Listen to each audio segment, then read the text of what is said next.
आज मी कोयना विभागामध्ये दौऱ्यावर असताना धरणस्थळाची आणि धरणामधलं जे पाणी सोडलं जाते नदीपात्रामध्ये त्या सगळ्या परिसराची पाहणी केलेली आहे. आज साधारणतः 92 टीएमसी पाणी धरणामध्ये आहे.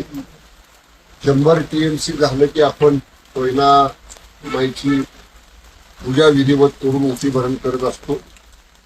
सुदैवानं चांगला पाऊस झाल्यामुळं धरण पूर्ण वेळेत आपली आतापर्यंतची पद्धत आहे, म्हणजे आतापर्यंतची एक प्रथा आहे की 15 ऑगस्टच्या आसपास 100 टीएमसी पर्यंत धरण भरतं. अंदाजे 15 ऑगस्ट पर्यंत हे धरण 100 टीएमसी पर्यंत जाईल नक्की.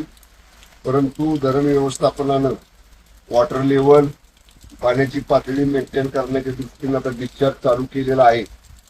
साधारणतः 50-55 हजार क्युसेकचा येवा धरणामध्ये आहे आणि 30-32 हजार क्युसेकचा विसर्ग नदीपात्रामध्ये केला जातोय. त्यामुळं विसर्ग जरी असला तरी येताना मी संपूर्ण नदीकडेची जी गावं आहेत त्यांची पाहणी करत आलेलो आहे. पात्रामध्ये पाणी वाढलेलं आहे, परंतु असा धोका कुठल्याही गावाला पोचले नाही. महसूल प्रशासन, पोलीस प्रशासन आम्ही सतर्क आहोत.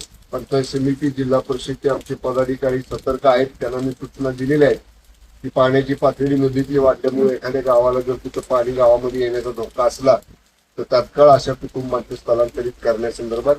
त्यामुळं परिस्थिती नियंत्रणामध्ये आहे आणि निश्चित यापूर्वी जशी कोयना माई आणि कोयना धरण वेळेमध्ये 100 टीएमसी पल्ला पूर्ण करत होतो, यावर्षी करेल अशी निश्चितपणानं परिस्थिती आहे. धरण व्यवस्थापनानं आतापर्यंत नियोजन पाणी साठ्याचं योग्य पद्धतीने केलेलं आहे. धन्यवाद.